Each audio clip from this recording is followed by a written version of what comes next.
Let's see. Well, let's start out with they start out in this session, this lecture 6, and you know, again, I'm not starting with the first lecture. The first 5 lectures, are a little introductory, and they're about dreams, and they're pretty good dreams. But this one is where he really starts to get in talking about visions, which is why we're interested in the book in the first place, because it has to do with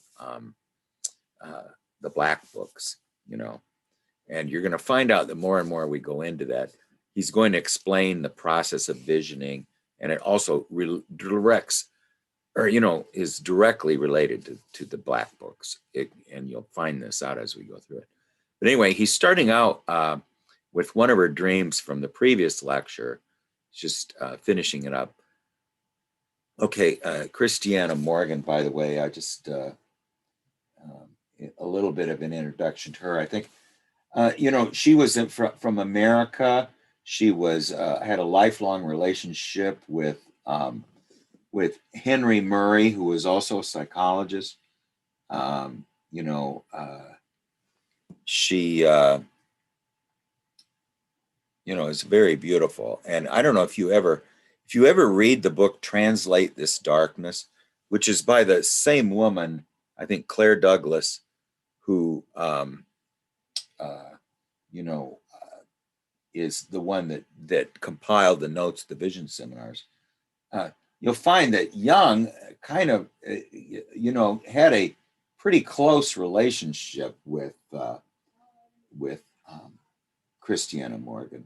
And he did have a very close relationship with a lot of women, and you can see Christiana Morgan, this is when she's older, was a very beautiful woman, and yet she's very mysterious. She's just a mysterious person. And so anyway, she, I think, was probably about 30 years younger than Jung, just guessing that she was probably born in 1906 or something, maybe a little earlier than that.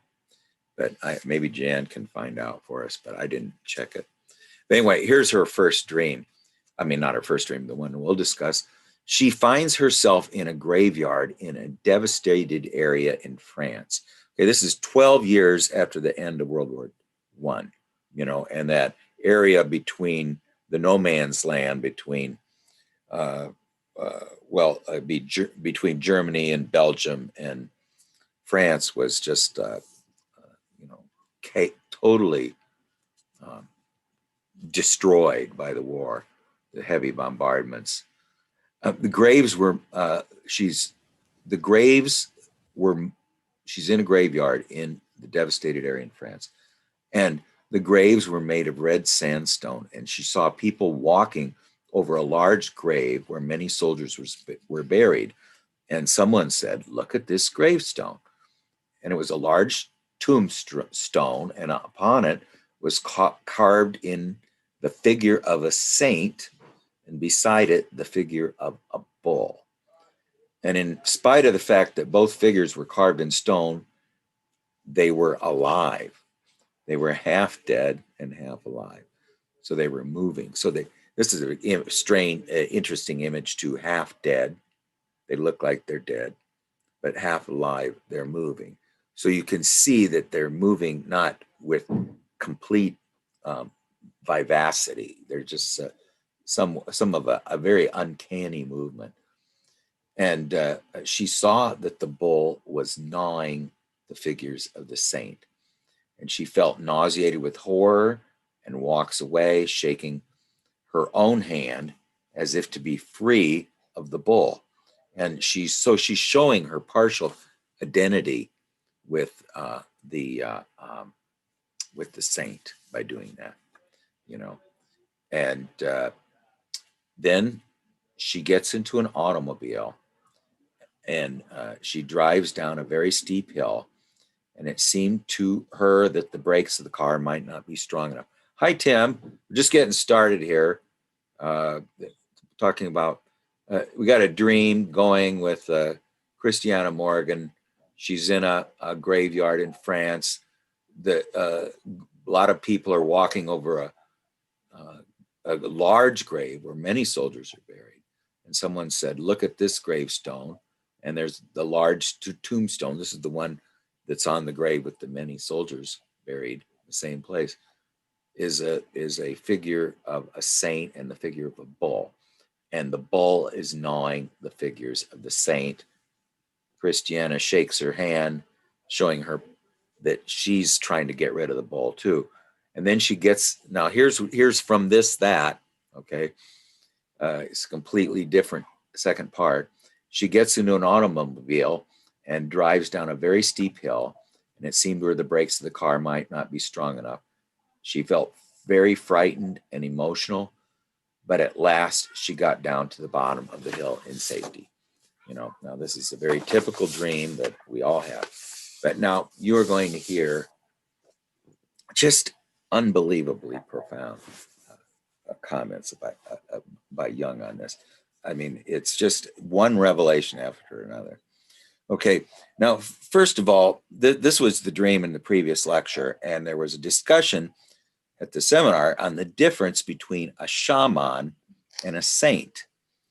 And, what Jung's best friend and kind of colleague, Peter Baines, says that the shaman, the difference between the shaman and the saint refers to how they relate to the anima. Okay. The shaman it accepts the rule of the anima as the spirit of his profession, calls it his métier, but it's he accepts the rule of the anima as the spirit of his profession. The saint rigorously excludes the anima. Just a second. The saint rigorously excludes the anima, yet both are determined by her. Both the saint and the shaman have been determined by the anima, but the saint rigorously excludes it. The effort of the saint to exclude anima relatedness forces him into his attitude of isolated absolutism, where the shaman, whose profession is rooted in anima relatedness, is very related as a social personage in whatever tribe he's in, So, I mean, he's very related, where the saint puts himself off to the side, in isolated absolution, Now, Jung says it puts the question in the right light, and he says his first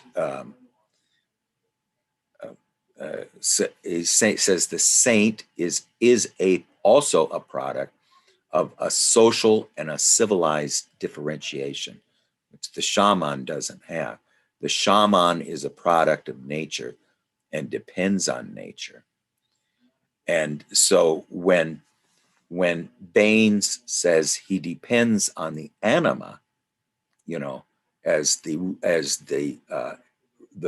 rule of the anima is the spirit of his profession, Jung says the anima is nature, so he depends on nature.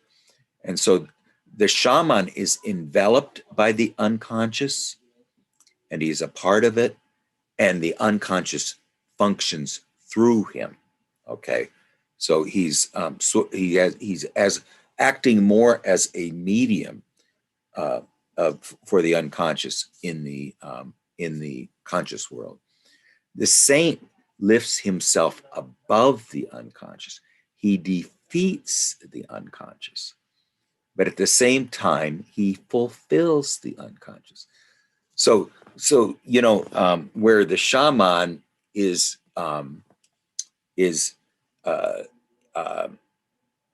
enveloped by the unconscious all the time, he's part of it, and the unconscious functions through him. The saint tries to lift himself above being just in the unconscious and yet through this fulfills the unconscious. You know, I mean, through this defeating of the unconscious. So the unconscious intended this all along, you know, but then we're going to find out, why is the bull then gnawing the saints' figures if he's the fulfillment of the unconscious? Well, it's a paradoxical, but it is the nature of the unconscious. And then Jung talks a little bit about the unconscious on one side is nothing but nature. But on the other side, it is the overcoming of nature.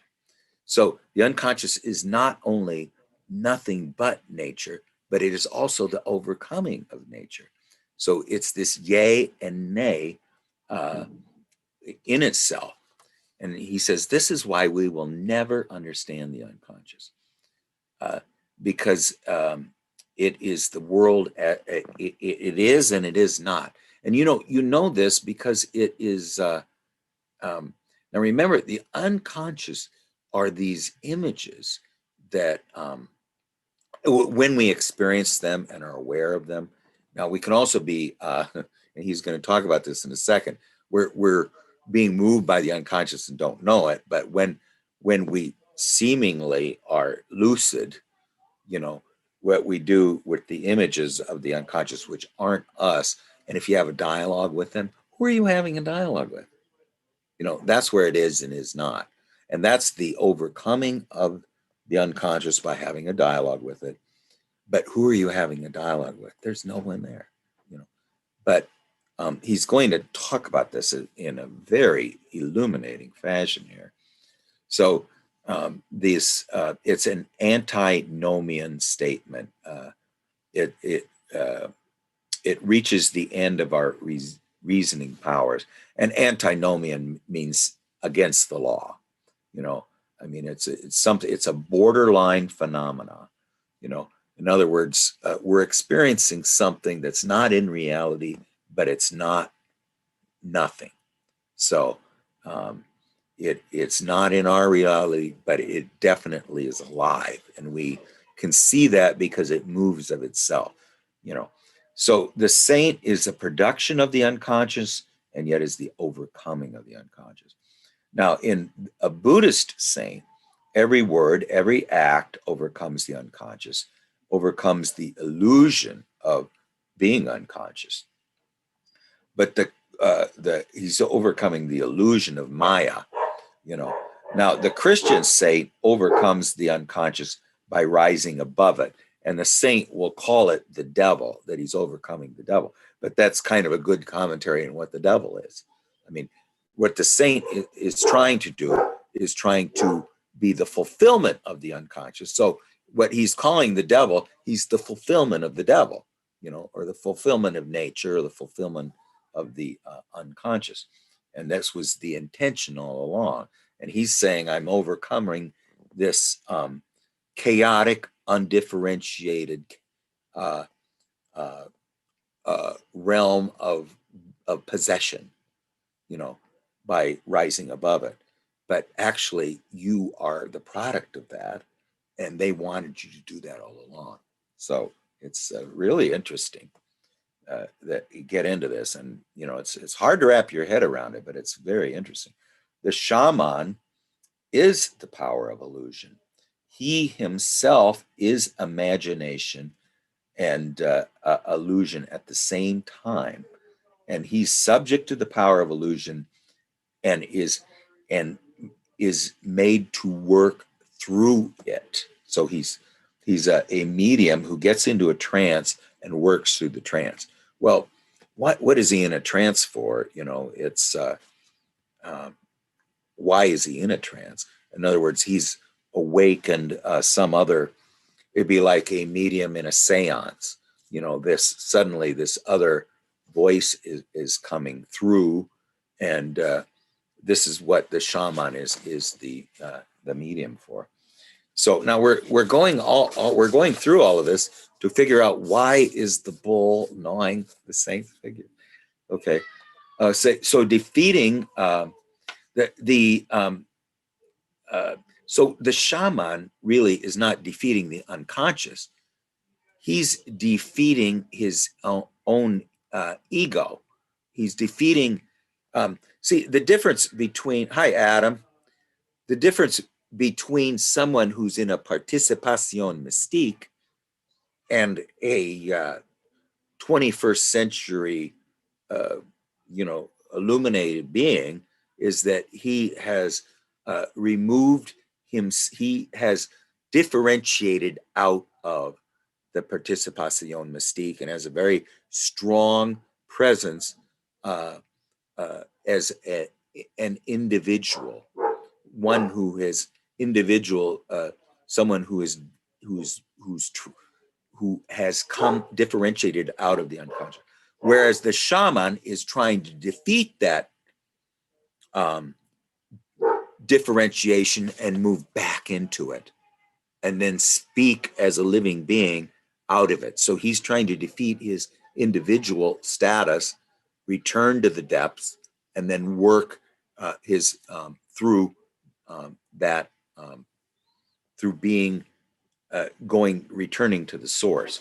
That's what. And the saint is also, though, is unconsciously forced by the unconscious. You don't become a saint really by choice. Not a saint. You could do something else by choice, but not become a saint. There is a idea of your force.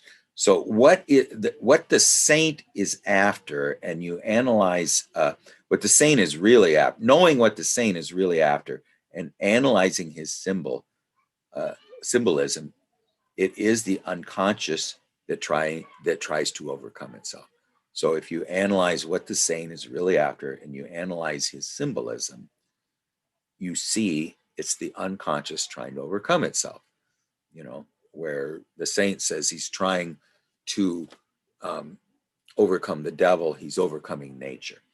So now Jung talks very interestingly about this role of nature trying to overcome itself. And in the dreams of the people at the Bergolsi that he worked with, a woman that had been confined there for 20 years, he wrote down all her dreams, and they had a rhythmic development that really displayed the process of nature trying to overcome itself. She would have winter dreams that spoke of the destruction of the world, where it was empty and she was almost non-existent. And then she'd have spring dreams where there were positive symbols would occur. The sun rises, and the dreams took on a lovely aspect, and you feel right away that there is a living and positive resolution to her, being in a mental institution. A beautiful symbol of individuation or rebirth arises, and you think to yourself, she must see this, but she doesn't see it. She cannot grasp it. It passes as some sort of a miracle. A lovely vision happens, and I don't know where it occurred, on another star, yet she's not touched by it. This pillar of life passes by her, and then comes winter again, the destruction of the whole thing, and it's this regular cycle. So he just has noticed this. Now, this is all tied together. I don't know if I can give the implication of that, but I mean the bull, this difference between the saint and the shaman, and the saint where the shaman tries to defeat his egohood and move back into the depths. The saint tries to rise above nature and overcome it. So then Jung says about this woman, if she could catch it, she would be saved, but she has lost her hands. She cannot grasp it, so opportunity passes. and he says she's like the lame man who waits on the bank of the healing pool. She's unable to jump in, so she can't be cured. You know, and he remembered. I don't know if you ever heard of Rider Haggard. Young quotes this book a lot, called It's she who must be obeyed. She has to stand in a pillar of fire where she's almost destroyed, but right before she's destroyed, she attains something like immortal life from it. So it's a description of this eternal cycle of death and rebirth, which is always revolving in the unconscious, where the nature tries to overcome itself. You know, the unconscious tries to overcome itself. And remember, it started out by Peter Baines saying that that the difference between the saint and the shaman was the anima relatedness, where the saint, where the shaman, the spirit of his profession is being related to the anima. The saint has to exclude the anima to reach his stage of ideal absolutism. And there is an object of saintlyhood, unless you're like Meister Eckhart or maybe Teilhard de Chardin or maybe St. Francis of Assisi. You know, these are real saints. You know, I mean, ones whose revelation was illuminating to everyone. You know, that isn't really ideal absolutism. You know, where you wear a hair shirt. And, you're just always punishing yourself. Something comes out of it. I was going to say too, about the Enantia Dromia, just talking about the saint and the shaman and the winter dreams and the spring dreams and this cycle of death and rebirth that always goes on in the dream maker within us. That term came from Heraclitus, the running into yourself, and the Iliad and the Odyssey is an enantiodromia. The Iliad is the journey away from Greece, and then the Odyssey is almost the impossible return back. But this is described as an enantiodromia cycle or saga. So I don't know. That kind of is sort of what's going on here, but okay. So now we're just so she's in the autumnal part of the cycle. The unconscious seems to be intent on destruction. Everything is dissolved. Everything goes under. Dissolve and coagulate. There's this idea of, and we're going to find out, this is why the bull is gnawing the saint's fingers. The saint becomes sterile, and he needs to return. The bull is really an example of the creative force of the autumn and winter dreams, attacking this thing that becomes sterile. So one tends to conclude, after you hear a lot of autumn and winter dreams, that the tendency of the unconscious is to bring everything back to its elemental condition, and there is no synthesis or symbol forming at all. But then you get to the spring part of the cycle, and one concludes something entirely different. The unconscious wants synthesis. It wants symbol making. It wants to rise above itself, but first it wants to start with the elemental condition. So this is in our dreams where you have the point of departure, that you're always returning to your high school, your grandparents' house, your childhood home, your high school or whatever. You go around, and you're going around again in the same cycle, but this time with hopefully a little more subtle It's going to be a little more, you're going to learn a little more, circumambulating the center, you know, and of course that's the, we mentioned it several times, but that's what the poem of Little Gidding, where you return to the place you started and see it for the first time, you know. So that's this object of it's also the object of the enantiodromia too, you know. So the unconscious wants synthesis, wants symbol making.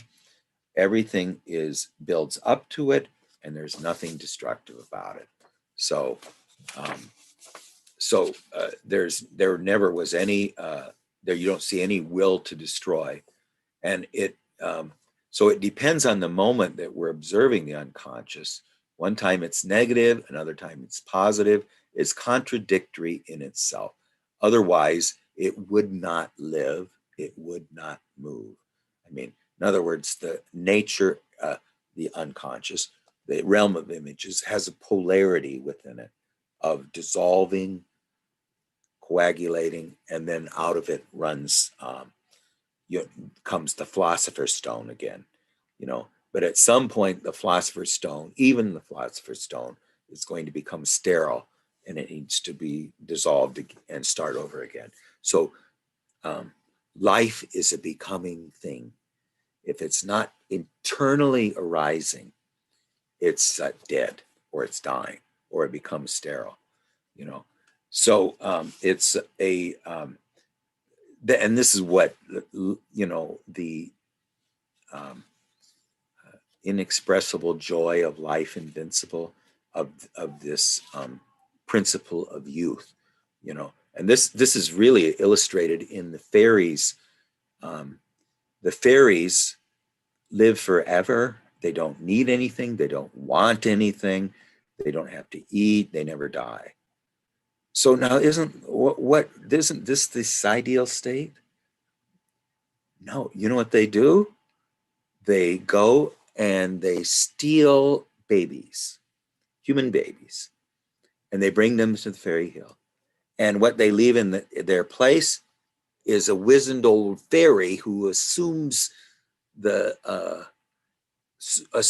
shape and the form of the baby that they took, and he's called a changeling, you know.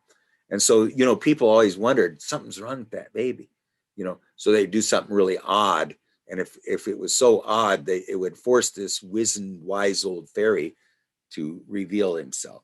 But so what does the fairy hill lack? It lacks the promise of youth, you know, this new thing that's always growing, you know. So this is going to be very instructive, I think, on our own dream lives. The contradiction goes as far as it's an existent non-existence. It's not merely a nothingness. Nirvana is non-existent existent, or existent non-existence. It's positive non-being. And now that sounds like real gobbledygook, but really it is. You can have a dialogue with this thing, you know, and we're going to find out what the nature of the dialogue here in just a second here. The unconscious is exactly that. It's a yay and a nay in itself, and undoes itself to absolute nothingness, and then creates itself out of nothingness again. And does this sound familiar?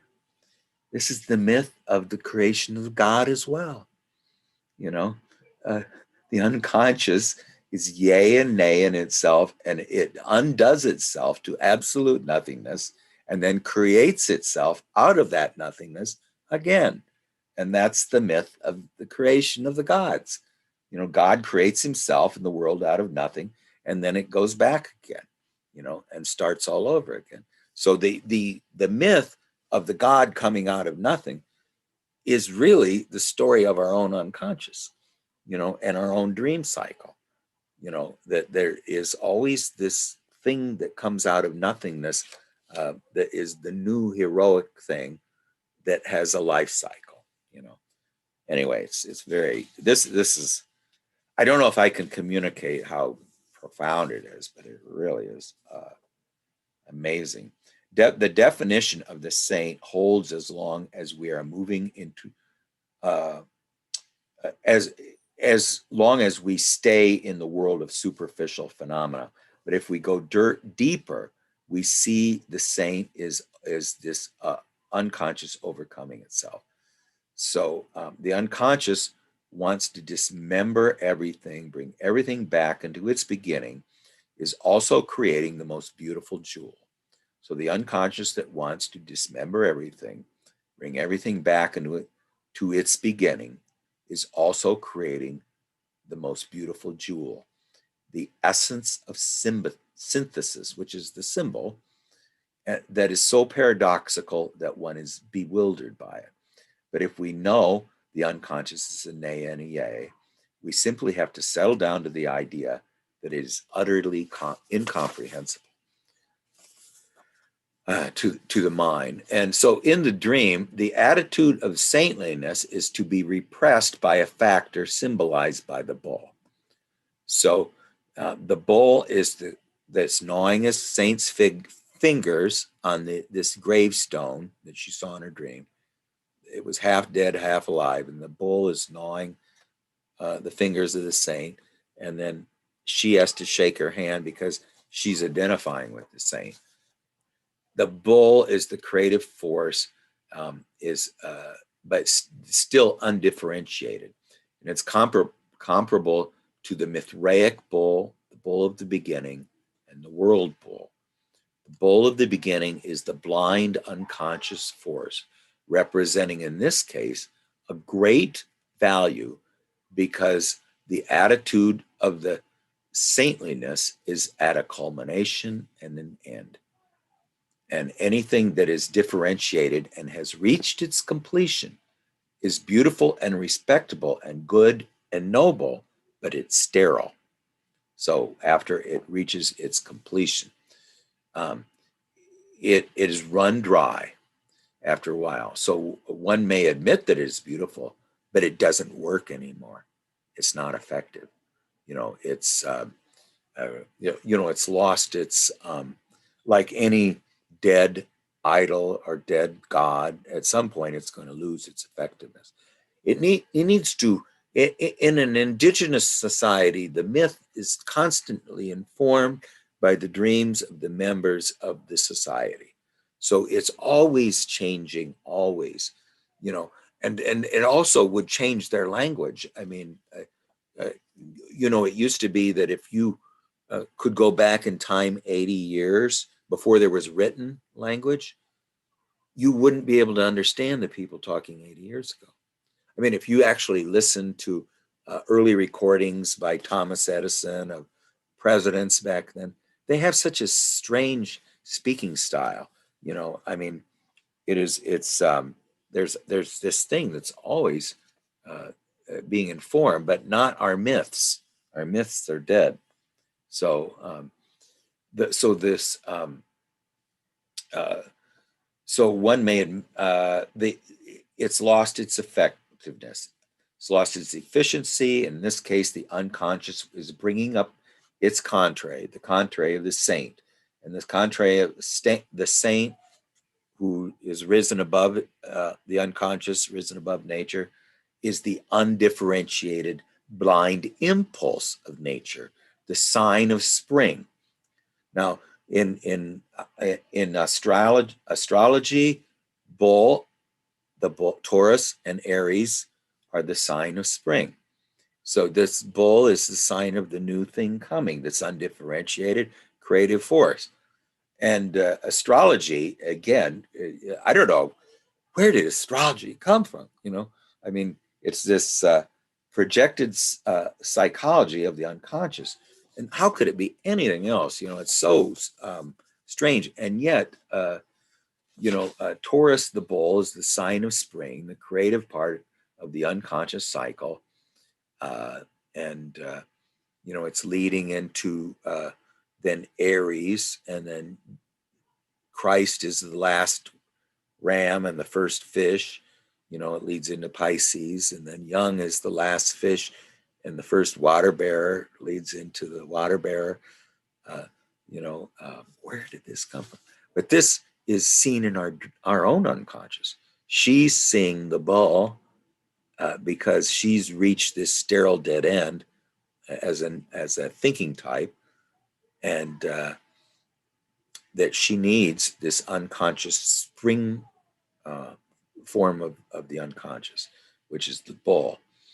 And it's as if the saint was standing in the west in the autumnal equinox, and then Taurus would be the vernal equinox, and is now in the fishes. It's moved back on account of the so-called precession of the equinoxes. Anyway, this is him analyzing the bulls gnawing the saint's fingers. So the next part of the dream. Anybody got a comment on that? I mean, it's going to move to the next part of the dream here in a second. It's the difference between the shaman and the saint. One is related to the anima, the other one excludes the anima. The anima is nature. The saint excludes nature. The saint rises above nature, but is the fulfillment of it. That was its intention all along, So anyway, the next part of the dream, which is not connected to the first part, which was decidedly mythological. So the second part of the dream is about an automobile, and they're driving down a very steep hill. The dreamer was driving, and there was a fear that the brakes would not hold. She feels very frightened and impotent, but at last they reach the bottom of the hill in safety. And this is the descent. Okay, she has the dream of the bull gnawing the figures of the saint, and now we move into this descent. And I thought very much of Tim, your dream with the two descents.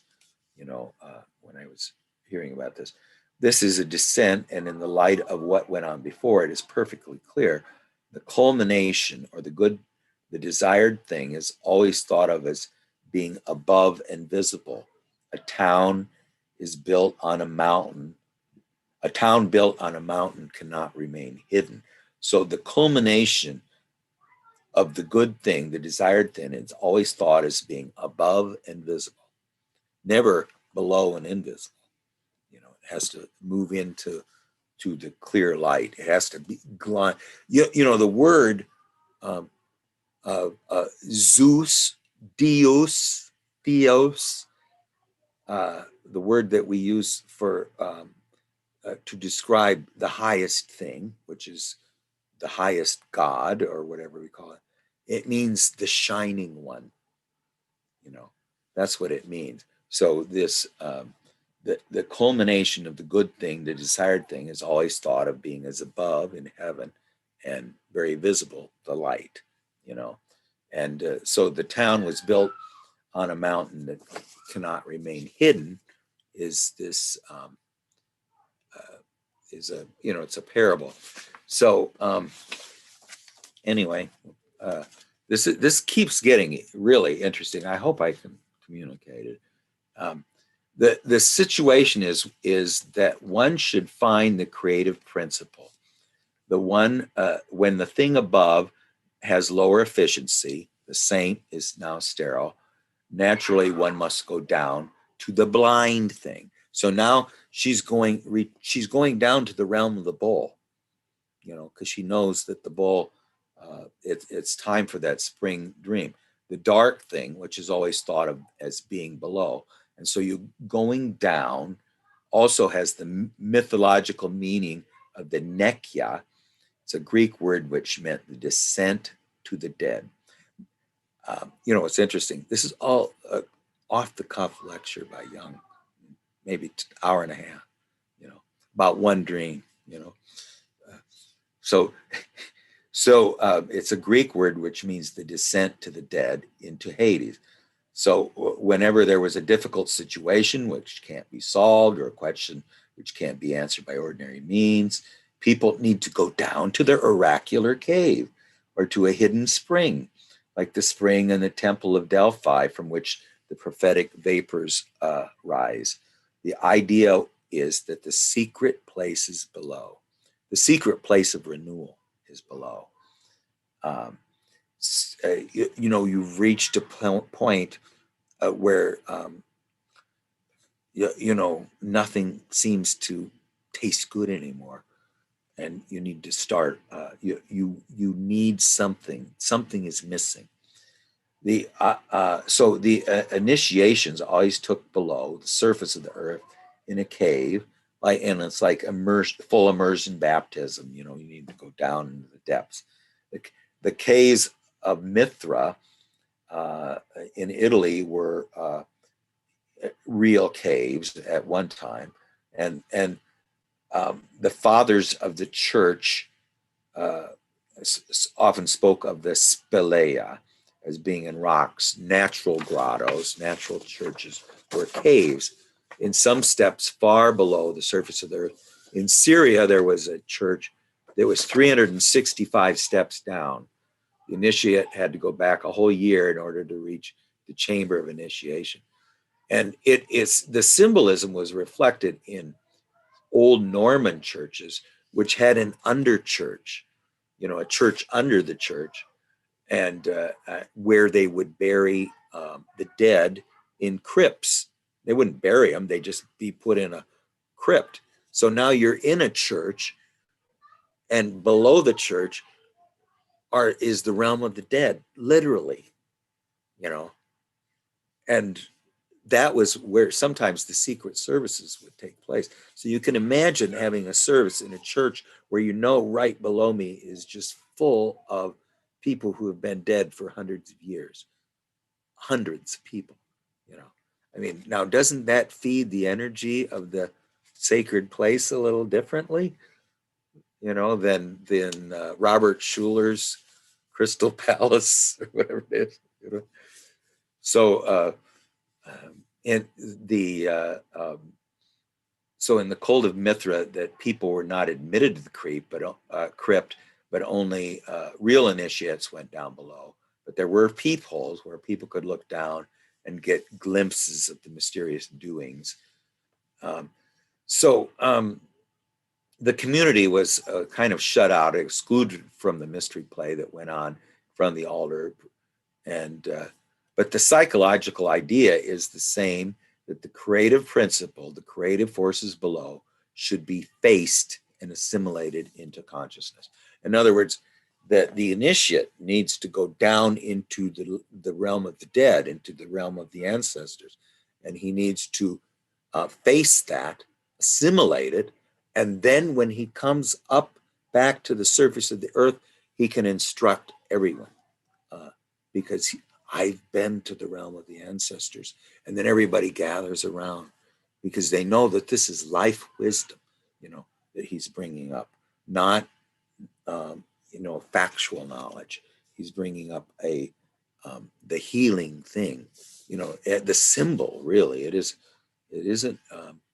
It's really bringing the symbol of new growth, Now this is why in some indigenous tribes, everyone was so excited when someone had a dream, and then they'd all sit around and listen to the dream, and it would be the new thing that would feed the myth, and the myth of the tribe would be influenced by these dreams, and so it's moving, they have their myth was always alive, and it's and so it's perfectly justifiable that the situation should arouse some fear going down into the depths, particularly the fear that the brakes are not strong enough, for there's some acceleration in going downhill. That path to the unconscious, the speed has a tendency to increase. It also has this feeling, I think, of the destruction of the ego. The ego feels threatened. So one finds when one takes the downward path that after a while it's almost too easy. And if you give your little finger to the devil, he takes the whole arm and finally the whole body. The dream assures her, that's what the destruction of the ego is. So the dream assures her that she has reached the bottom and is safe in relative safety. But it doesn't exclude the possibility later on other fears will come. it's sort of like he says, going down a mountain and then reaching a plateau on the mountain, but you're still, there's descents to come, so and Jung says when the unconscious makes a statement like this, it is unwise to assume it's a lie or a cheap consolation. She is safe, but only for the time being.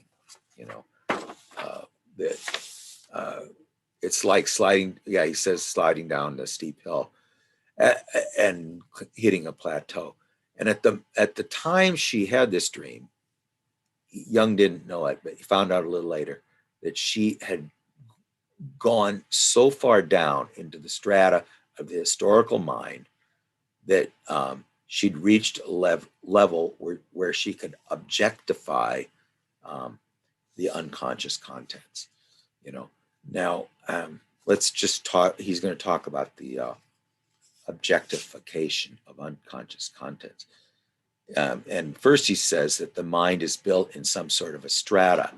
There's a top layer, which is our actual consciousness, but below would be historical layers and levels. And the next layer below consciousness would be the consciousness of our youth. Now, that always haunts us. What could have been, I wish I could go back, and live over again.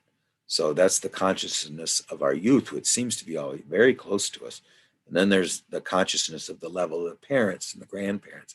They have their own little message to consciousness, the parents and the grandparents.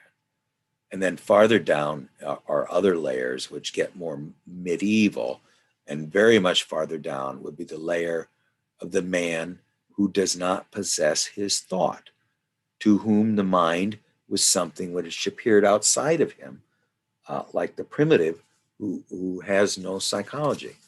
He's going to give a very interesting example of this.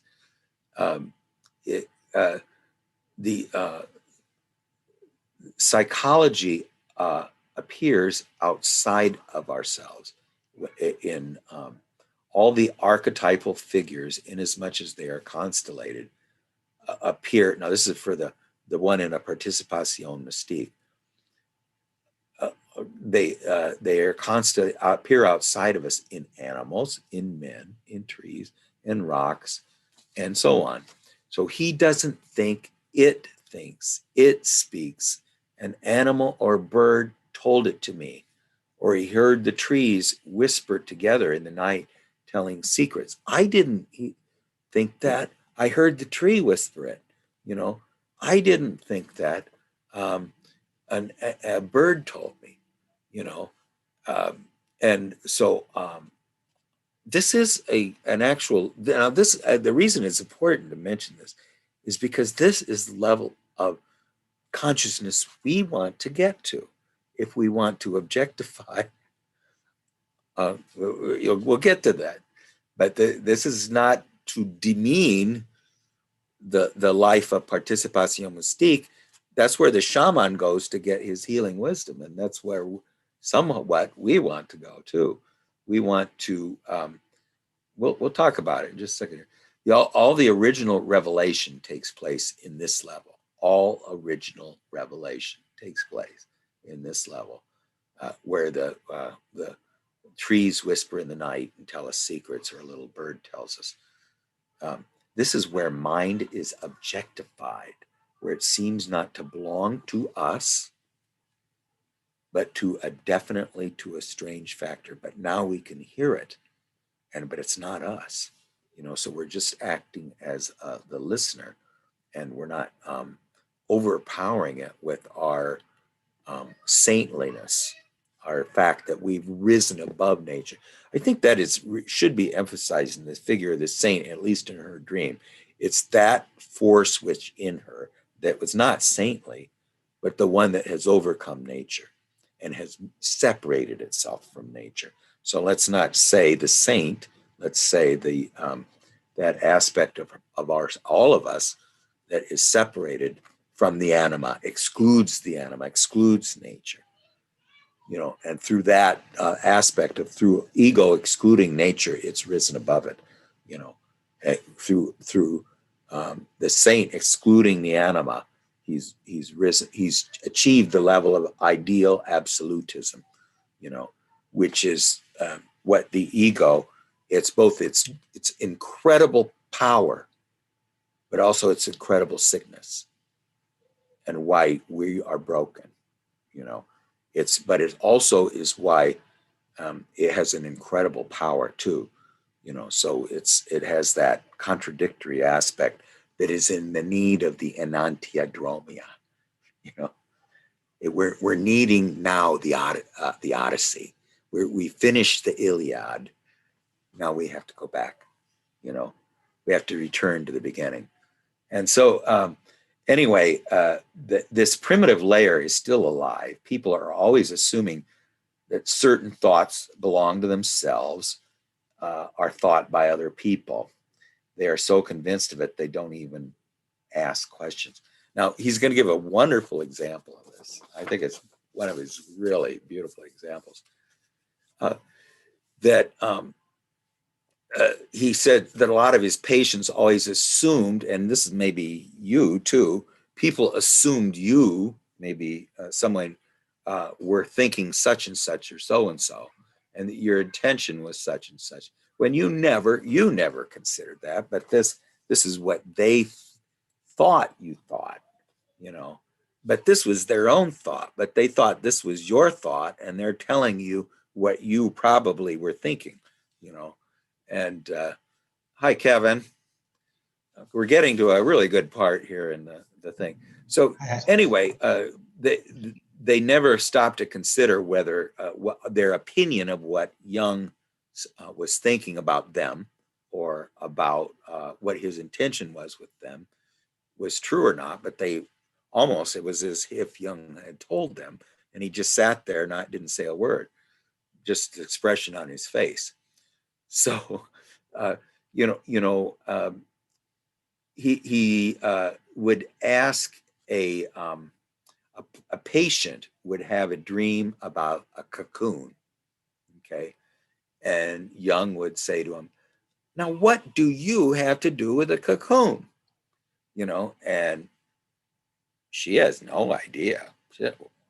I don't know I don't have any thoughts about being a cocoon. I never thought about being a cocoon. And but then Jung would say, "Okay, but what do you think that I think about a cocoon?" And they said, and then the patient would suddenly be unleashed. "Oh, I know exactly what you think about the cocoon." And then they would go on and on with what Jung thinks about cocoons. But these are their own thoughts, I mean, that's what his point is here. It's an example of the objectified mind, and this is really the whole idea of what does Jung think about the cocoon, is the whole idea of active imagination dialogue, where you go ask a question to some figure who's not yourself. And then when the answer comes back, it's not, if you do it long enough, Barbara Hanna says, the answer that comes back to you will be the objective mind.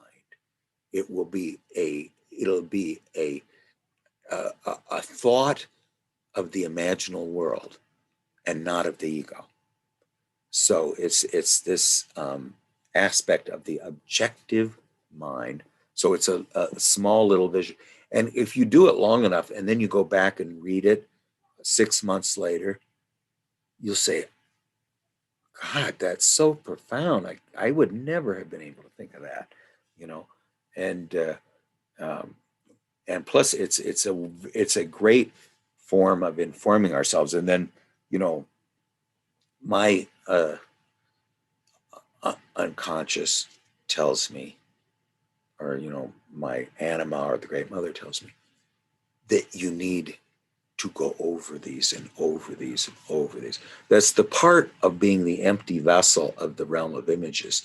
That everything, every dream you have, every drawing of a dream you do, all these active imaginations, they need to fill up what is your empty vessel.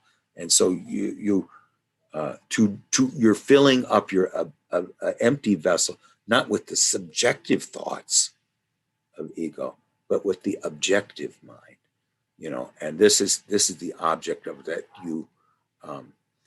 You as in being in service to this, you'll get more and better dreams, and this of the Naskapi, that was their whole impetus. How do I get more and better dreams? And that was to be in service to them, but so anyway, Jung said that he could actually build a technical, and when they all these things that would come out about what Jung thinks about the cocoon. I didn't. He says I hadn't the faintest idea of anything they were talking about, but he said that this was a real technique that he started to use. And what he says this is describing as an example of is the primitive mentality, the objectivation of the mental process. Now, what he's getting to here is what the nature of visions are. This is where we're going, okay? And so keep in mind that this objectivation of the mental process is eventually going to lead to the nature of visions, okay? That's where we're going. So it's an amazingly frequent, but naturally quite invisible to the people concerned. It happens all the time, and it's this is one of the gifts that the Naskapi have, is they think with objective mind. He's going to give an example later of some chief in Africa who was elected overall king by all the vassal kings. And then he gives a speech like this, and he says, the river flows into the lake, and the lake is surrounded by the woods, and the woods go up the mountain. That was his whole speech, and this was, but Jung said that we look at it and think it's nonsense, but every one of those had a great symbol to the people who were hearing it, because they knew that the river perhaps represented clarity and purity, and the lake represented peace, and the trees represented the growing thing, the mountains, the stillness that surrounds us, or something. I'm not exactly stating what he thought, but I mean, that's the idea, that that speech was not one of the directed mind. So in the case of Christiana Morgan, it's what the whole thing is about is a sacrifice of her superior function. Okay, this is what the whole dream is about: is the sacrifice of the superior function and the return to or a descent to the inferior function. The one. That's really what sacrifice means. Whenever it isn't sacrifice of the ego, it's sacrifice of the superior function, because it gets in the way of objective mental processes. As long as we stay in the dominant function, everything is subjective. And this was the rule in alchemy, is to objectify the personal and personify the objective. In other words, that and everything that has to do with us, like, and the example would be, I'm very angry right now. Okay, draw a picture of your anger, put it over there, and say, yeah, that's exactly what I'm feeling right now, right there. But wait a second, that's not me, it's over here. So I mean, you're creating a distance, so you're objectifying the personal, but then you personify the objective. You ask a question of someone who you at least give a role to, the anima, the great mother. And then you give her that role or name, and then you talk with her as if she's a person. So now when you talk to the objective mind, you want it to talk to a person. When you take your own thoughts, your samsara whirlwind that goes on in the dominant function of the subjective part of ourselves needs to be objectified. At least what we mean by objectified is to create distance between it and the center of our awareness. So we want to clean out the center of our awareness of all the things that are infecting it, with distance, I mean, in other words, becoming the witness of ourselves and not just to be trapped in the tornado of ourselves, Anyway, he's in it's what a sacrifice is really is the sacrifice of the dominant function of the civilized man, which is our own function. And it seems like a sacrilege. The thing that has our greatest achievement is that part of us that we need to sacrifice right now. Whatever we've achieved, the highest level of achievement is what stands in the way of our future growth. And this is what she's doing. And that's why the bull is nibbling the fingers of the ego. It's saying that you need to return to the creative force below. So to reach the primitive level is a reverse sacrifice. It's almost a sort of a black mass, where it's necessary to give up certain accomplishments, man's highest ideals. We need to murder Siegfried, his thinking must be pure and true. Now, in order to reach the level of objectifying, it can no longer maintain this kind of thinking, and which is, is the thinking often, and Jung describes it here as the where it is this killing thing, where it grasps, and it's almost a bird of prey. It grasps. It's a bird of prey that seizes its object, tears it to pieces, separates it from its surroundings in order to acquaint itself with it. And that's what intellectual grasp is. And the only way that she's going to be able to have visions is to lose this. So the intellectual processes are really based on separation, endless acts of cruelty, which means cutting things down, excluding things. Now, it distresses the feeling type because it means dissecting a living thing and tearing it asunder. And anyone with feeling naturally objects, for he or she feels the cruelty of such a procedure. And the intellectual person is distressed by what the feeling person does with the intellect, and the feeling person is distressed by what the intellectual person does with feeling. So the feeling person is rude and cruel and uncouth with thinking as the intellect is with feeling. So at the primitive level, you see the mind, but there's no separation. So this is where the shaman is trying to get rid of the this differentiated part of himself, and the idea is to objectify the thinking. And now this is very powerful. I'll just keep going here. I mean, it's not. I don't know. I know I'm not making it clear. You don't know what is going to happen. You are below facts. Facts pass over you like waves. You have no standpoint, and your whole mental attitude is transferred into an objective process, which is not yourself. So at this point, when you're below the waves and the facts are passing over you, but with waves, you're not this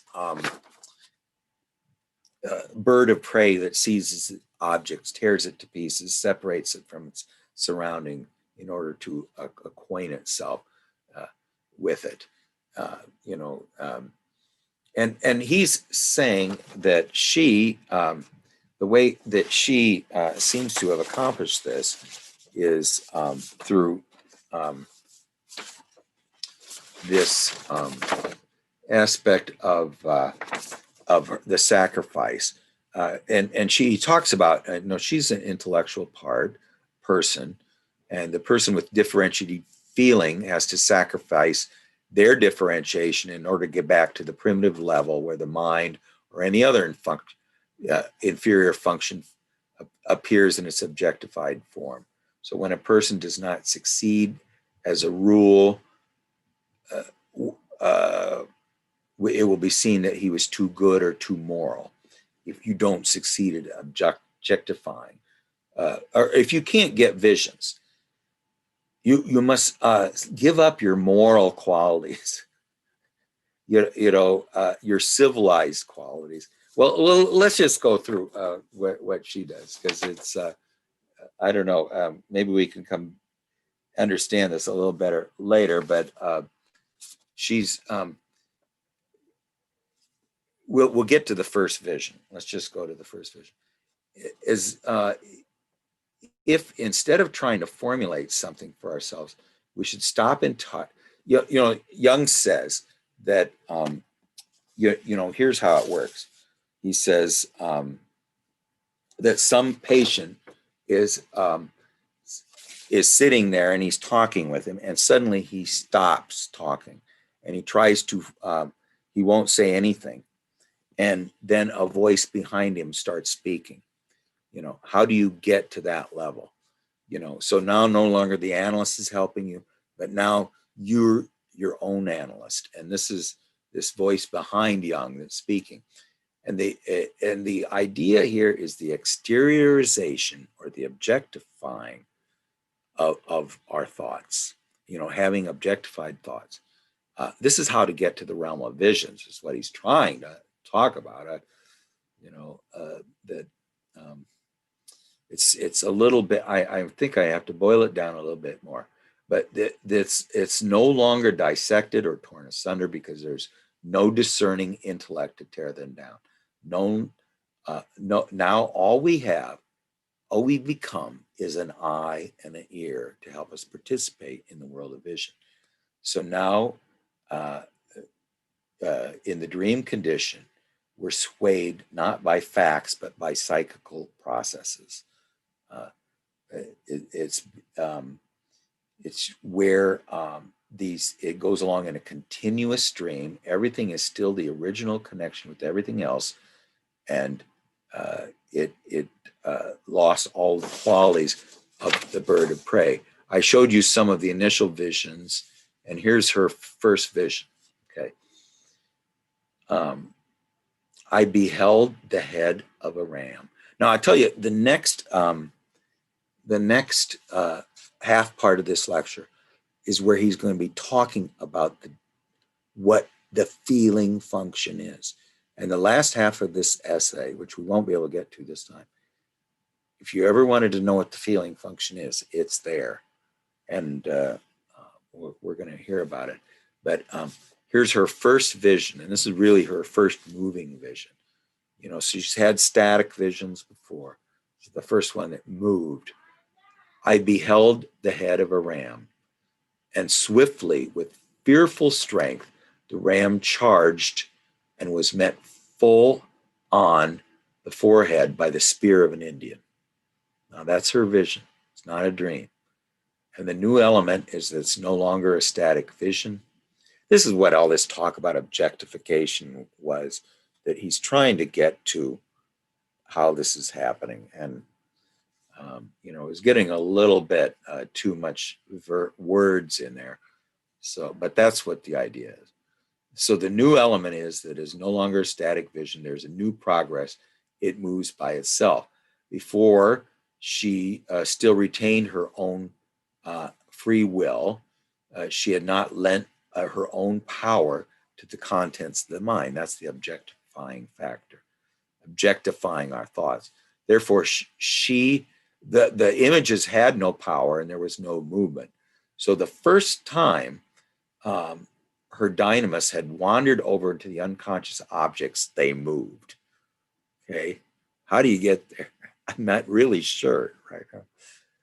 The contents of her, but the idea is you can see how she did it. You know, she has her superior function was thinking, which is this bird of prey that tears things asunder. Somehow she has taken that power of the bird of prey and sacrificed it. And now it is, the power has moved into the images, the power of her free will. Okay. And she is now just the eyes and the ears that participate in the action and not the one that moves it, the one that tears it asunder. And so the contents of her mind are now moving by themselves and naturally by that energy which was formerly own and her own, and which is still her own. She's capable she is capable of withdrawing from the vision and climbing up to the surface of consciousness, where there is no such ram charging and everything is always as it was. But here the ram is charging, you know. So the moment she gives up her own power, she sinks down and the contents are moving violently. The vision begins. So she's given up her power. This is the idea of the sacrifice. And then the vision goes on. The ram vanishes. The Indian lays down beside his spear.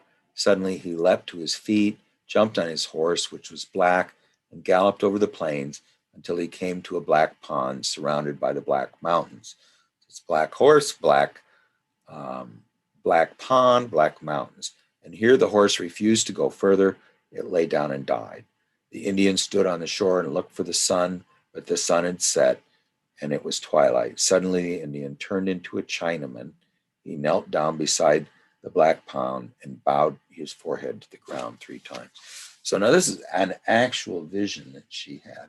Now you're going to see too what Jung calls the picture method.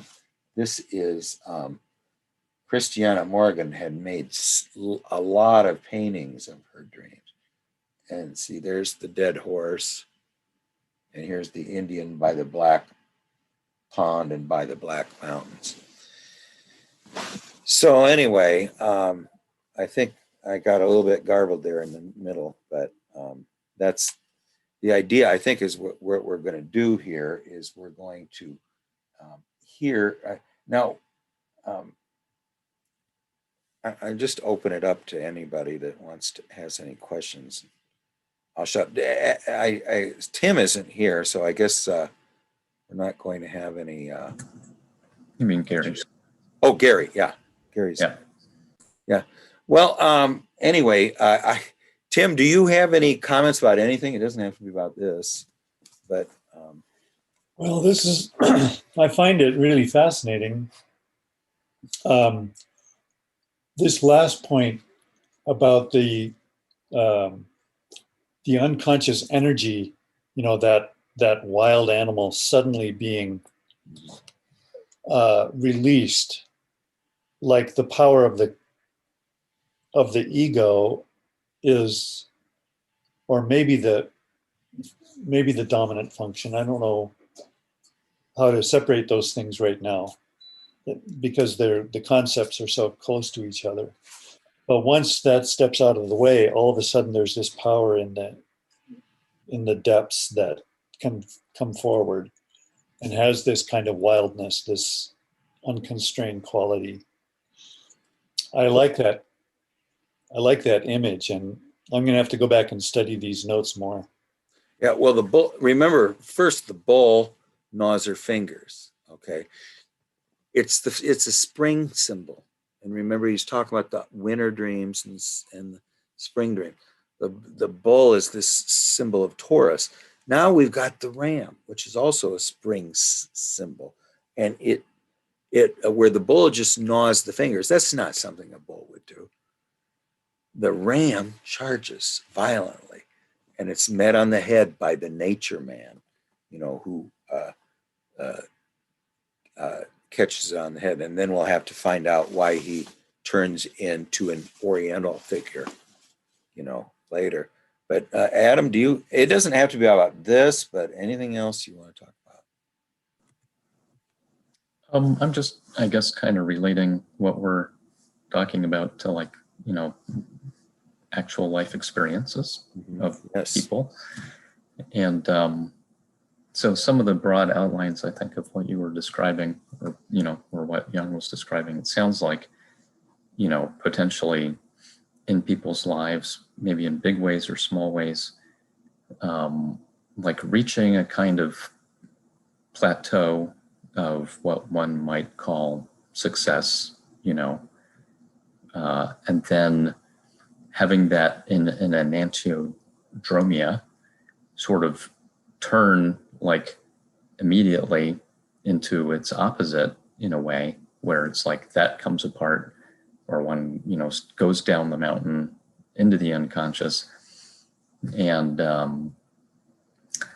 with various risks involved in that process, and then something new is able to come out as a result. And from what's being described, it sounds like that's probably an ongoing process, which is life, where that happens over and over in different ways. So I don't know. I guess that's sort of like the very succinct summary that I would maybe give to what's being described. But you're muted right now, Craig. But well, you got to the top of the ladder, you find it's against the wrong wall, and that's what she did, and now she's returning to the depths. I mean, to be to reach the highest level in the ego realm is not our biological purpose. I mean, it's not our ontological reason for being to have the ego will the consciousness, our willful ego, accomplish all its goals. Well, that's not our root in our rhizome. Our root in our rhizome has a much different. I mean, this idea of this woman in the Bergolzi that kept having these unbelievably beautiful dreams, which she never caught because she's like the lame person who lies beside the Bethesda, the healing pool, but is so lame that she can't heal herself by climbing into it. It's the idea of the ego consciousness that doesn't listen to these images either, I'm also intrigued with this idea that the image of the raptor tearing apart the flesh of his prey,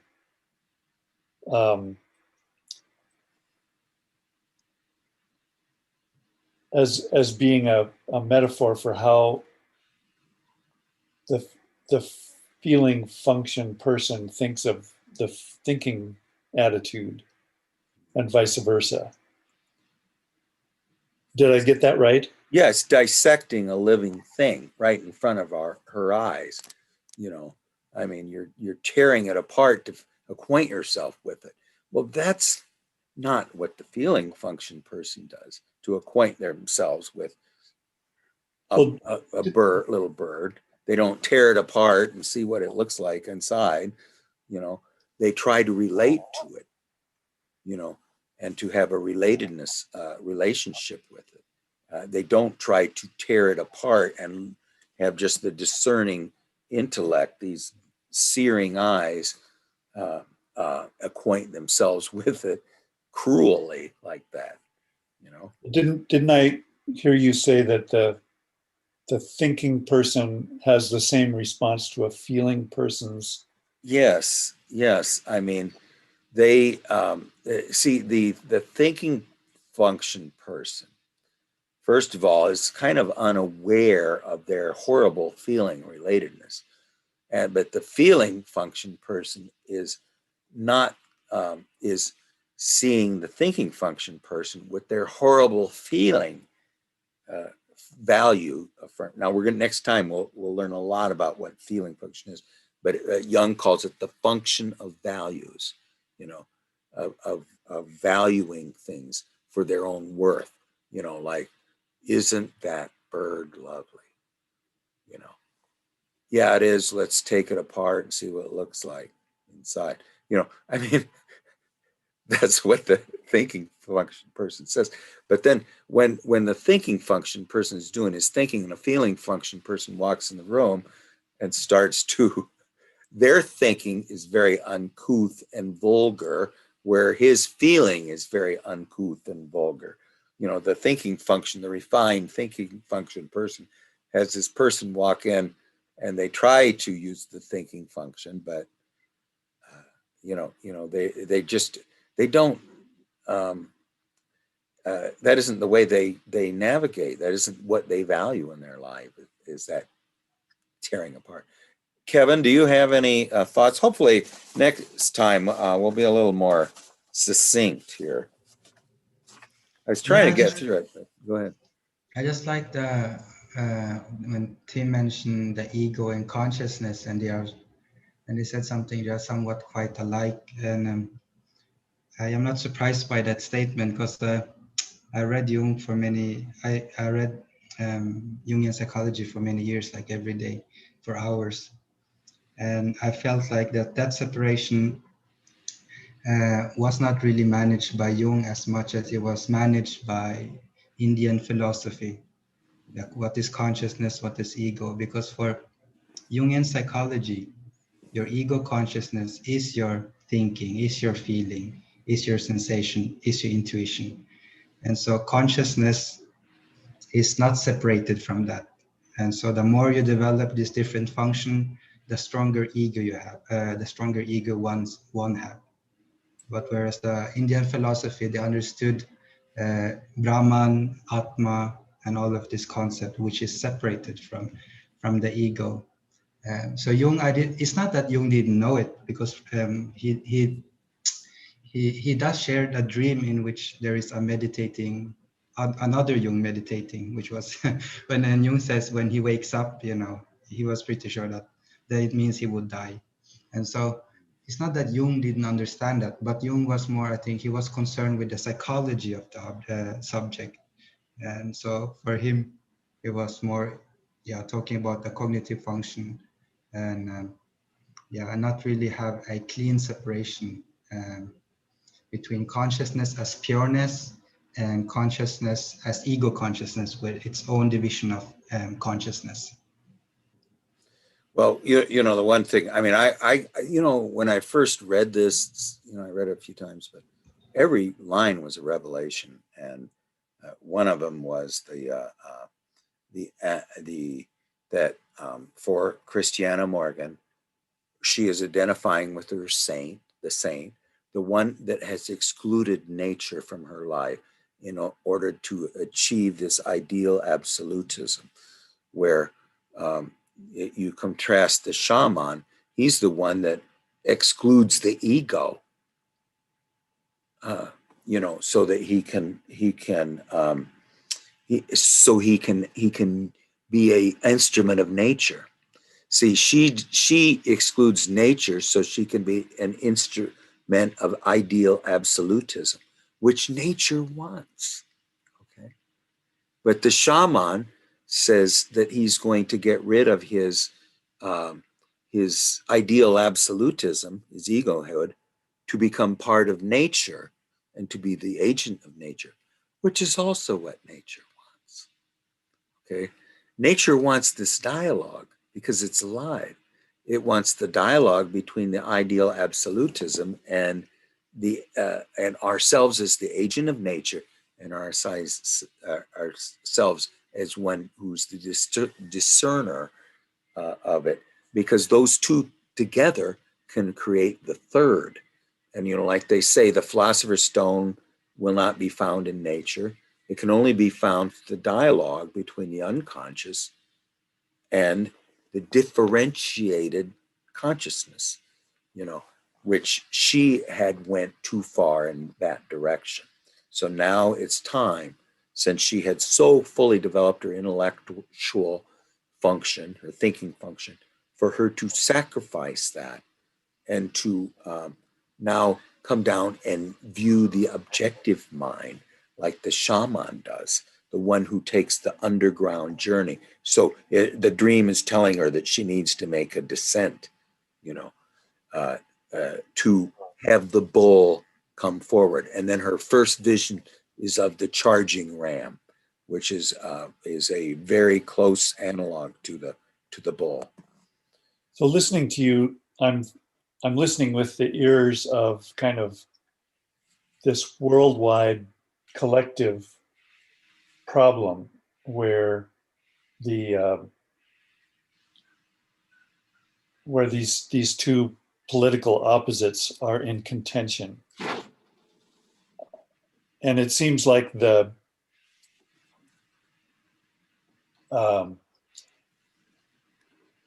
primacy of that dialogue is what is arising in the collective unconscious.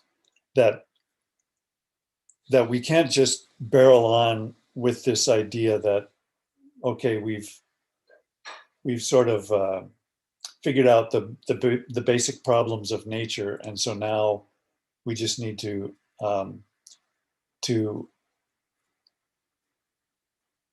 carry on to, I guess, to explore the universe or something. And it seems like what nature is doing is forcing us to concentrate on the dialogue and on the inherent conflict between the maybe our intellectual capacity and the fact that we are constantly in relationship, that we can't overcome nature. I'm sort of rambling, but I'm really hearing this with this really broad perspective. Well, the analog for the early part of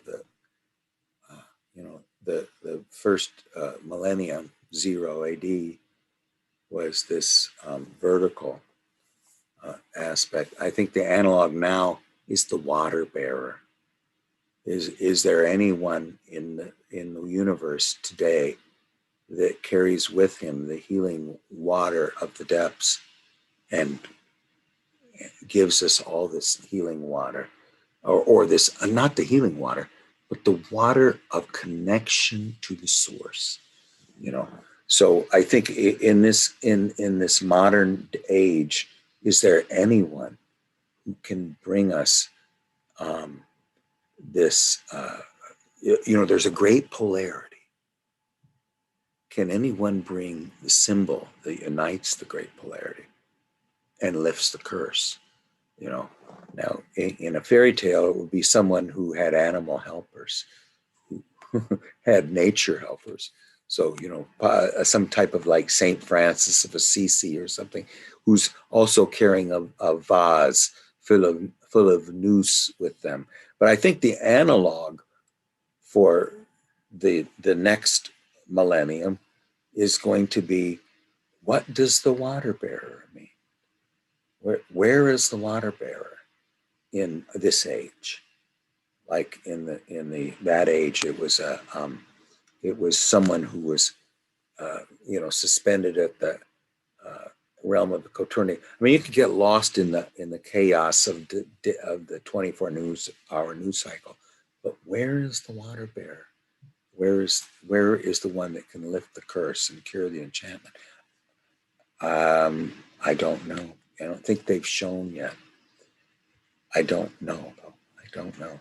Marina, do you have any observations? Could be about anything, like what did you do this week or whatever. Well, just talking about the water bearer, we're supposed to be entering the age of Aquarius. Mm-hmm. And the age is along is a long time, so the whole process will be a long time.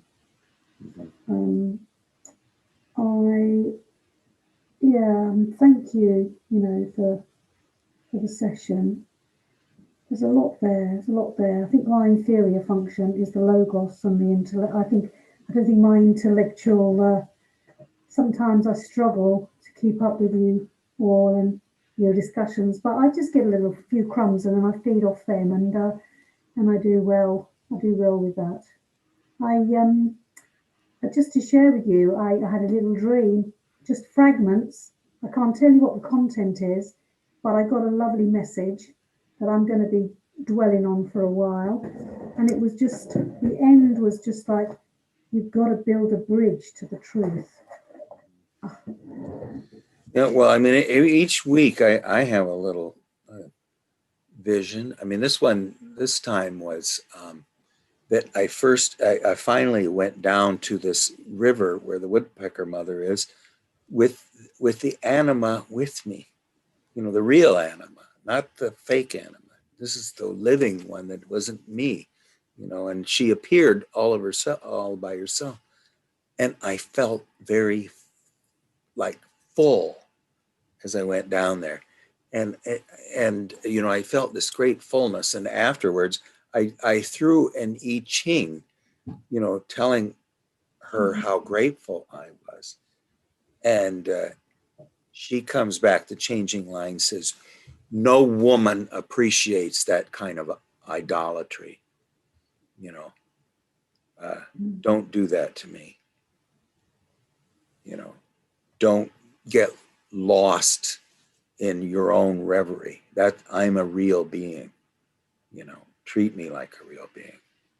Don't just go off. That's you talking, not relating to me. So anyway, that was kind of a revelation.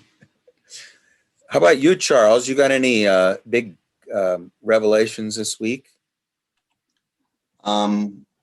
Not exactly. I am still kind of okay, maybe I did have somewhat of a revelation. I guess it has been put into a much better perspective as to my kind of withdrawal from things and not engaging in life.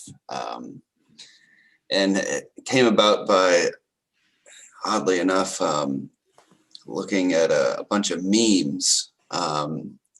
There's this meme of this character called the Doomer, and he has a very pessimistic outlook on life. That's kind of his whole thing, and I found myself relating to him much more than I thought I would have. And that's kind of one of his main attributes, is his extreme withdrawal from things. And it really, I was not expecting it to give me a much clearer perspective on my own situation. That's pretty much what's been going on with me. I had a really incredible dream the other night. Been kind of had a lull in the amount of dreams I was having, but it seems to have come back a little bit. And that's pretty much what's been going on. I was really interested in the difference between the saint and the shaman in this discussion. I found that really interesting. And I'm going to think a lot about that. Well, yeah, that was the clearest part of it. I think the objectifying of the mind, I'm hoping maybe I can a little simplify that next time. And then, and the following discussion, I think will be very, we'll do the next Black Book session next time, but then the second half of this episode or lecture 6 about you're going to, hopefully, and I'm going to try my best to slow down and let Marina get it on what the feeling function is, and why it's different than the thinking function. And in other words, Jung is trying to describe for us where what Christiana is lacking in the she's a thinking function person, so her inferior function is feeling. And you know, in psychological types, Jung was not Myers-Briggs. He wasn't interested really in what your dominant function was. He was interested in what your inferior function was. That was his whole, I mean, he and Marie-Louise von Franz, that was really what they were trying to do, was to identify what part of you was the undeveloped side of yourself, because that's the one that needed help, you know. And so what Jung is going to describe is is what the feeling function is. And also, I want to just show real quickly, because it's so cool. If I can find a pin here. I mean, he takes like this. I'm just going to show you. Like, say, this will be, let's say, sensation, and this will be feeling. Okay, so here's sensation and here's feeling. And so then here's going to be intuition and here's thinking. And he says the problem in Germany and the United States is they don't know the difference between sensation and feeling. When they think that feeling and sensation are interchangeable terms, you know, where in France they clearly know the difference between feeling and sensation, but what they mix up is thinking and intuition. You know, an idea is the same as thinking. No, it's not. You know, he says in Germany they know exactly what Ahnung means, which is intuition, and it's not thinking. You know, where the German and the American, and then he gives a really good example of President Woodrow Wilson, in during the World War I, said he had a feeling about something, and Jung says, well, he says, I don't know a lot about the English language, but I have this feeling that you would never hear the Foreign Office of at Downing Street say they have a feeling about something. So he thought it was particularly American that they mix up feeling. They mix up feeling with intuition too. So you know, he was showing that the Americans mix up feeling, sensation, and intuition, or all three, because they're so strong in the thinking function. You know, that extroverted thinking, that they almost have three unconscious functions, you know, which are intuition, sensation, and feeling. But anyway, it's very interesting because it's true of ourselves.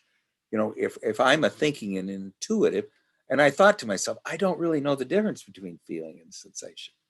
I mean, you know, completely. You know, and what he's going to describe is where a thinking person is very cold. He said a feeling function person can be very cold about his feeling. You know, I mean, somebody described to me like this, is that they could go up to you and look at you in the face and say, without one trace of emotion in their voice or their eyes or any sort of antagonism or anything, they say, you know, I don't like you, you know. But there's nothing personal about it. You know, I'll get along with you, but I just, you know. But anyway, it's going to be a really interesting discussion, and it'll be particularly good for the Americans and here, you know, to describe what the difference between feeling, sensation, and intuition is. You know, because I got a feeling. No, you don't. You have an intuition. You know, my toe doesn't feel very. No, you're talking about sensation now. You know, I mean, that's the idea here, is what's the difference between your toe hurting, you having an inkling that something is going to happen, and your relatedness to other beings, or your valuing that this has great worth, this doesn't, you know. Anyway, does Dawn or Harry, do you have anything? And to share or not? Maybe. Well, anyway, next time we'll go with the black books, and I'll try to be. It's just every single line of that thing is just. I have to go over each word to figure out what it means, because otherwise you just pass over it. But next, I will try to. Marina, I'm going to try to. I heard Gary Sparks and Jeffrey Raff said this is the way that Marie-Louise von Franz says. Unless you can explain this to that man down at the dumpster putting the garbage in the garbage truck, I don't want you in my class. I want you to explain what I'm talking about to me like you'd explain it to someone who knows nothing. So I have to do that too. Anyway. Well, that's a little bit of a taste of visions. I'll tell you, it gets to be so beautiful that it is just absolutely amazing how she, and we'll get to also see some of her beautiful paintings too, as we go through them. And Jung speaks as, I'll try to dumb him down a little bit, but, Carrie Baines said he speaks with fire here. So we'll see. Well, I hope everyone had a wonderful Christmas, and that now we get to maybe get done with 2020. And, it hasn't been much happen this year, has there? No, this is a pretty eventful year. Hopefully 2021 will be a little quieter. Anyway, well, thank you, everybody. We'll see you next time. Okay.